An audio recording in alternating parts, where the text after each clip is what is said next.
I'm going to talk about Jesus and the church, and in particular, what the church says about Jesus. Now, libraries are filled with books and tomes and encyclopedias about what the church has said over the last 2,000 years about Jesus. I'm going to try and condense that very succinctly, I hope, into the next 30 minutes. But I'm going to just read out a couple of quotes from some of the people who knew him and what they wrote. A guy called John, who was his youngest disciple, when he sat down to write his book about Jesus. By the way, if you haven't got one, get yourself a library. That's another name for the Bible, because it is not just a book, it's a collection of books. Okay?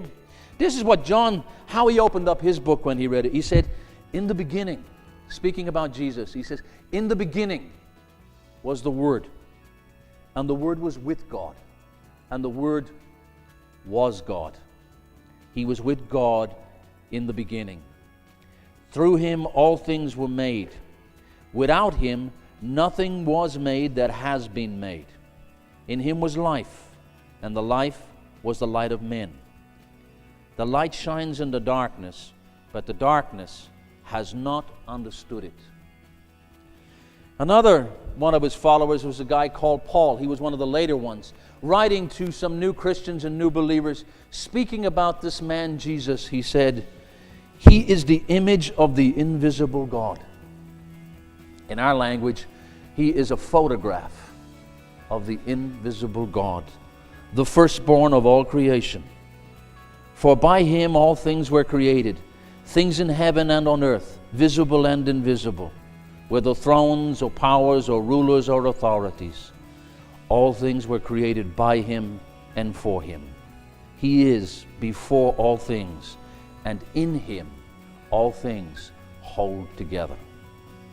Another writer in the Hebrews says this about Jesus. One of the letters he wrote to the early churches, he says this: the Son is the radiance of God's glory and the exact representation of his being, sustaining all things by his powerful word.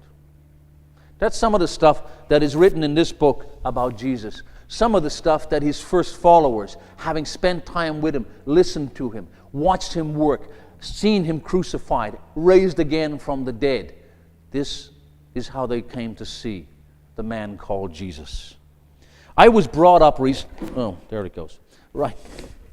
I was brought up sharp recently by a question asked to me by somebody who said, who is Jesus at Eikon? Who is Jesus at Eikon? I don't know if you've ever had one of those moments when you can see yourself with your mind's eye doing something at the same time as you're doing it. You ever had one of those moments? It's like you're just watching what you're doing. And to me, it wasn't the difficulty of the question that struck me, but it was the almost commonplace way in which the words rolled off my tongue with a glib familiarity of who Jesus was. It just went out there. And I couldn't help but feeling how often and how many times I've done that there was almost a total lack of awareness of how intimidating, awe-inspiring, the drama that is wrapped up in the story that the church tells really is. I want to say to you this morning, there is intense and in some senses terrifying drama in our confessions of who Jesus is. And that's what I want you to do this morning. I want you to stop and think, who on earth do I think Jesus Christ is? I belong to a church that professes him to be a particular person. Who do I think he is? And if I believe what they say, what on earth does it mean? And how should I respond this morning? And how should my life be shaped in the light of that confession? But this morning we will look and we will hopefully be helped by whatever means that Yvonne has prepared to get an insight into the drama, the intimidating, sometimes terrifying, and awe-inspiring drama of our confession of who Jesus Christ is. When you stop for a moment and you consider the bald, barefaced facts of the confession of our faith and all that it entails, it can, for me, it certainly was for me, a very sobering and even somber experience. This gathering this morning around this communion table and against everything that happened, I want to tell you is not about you.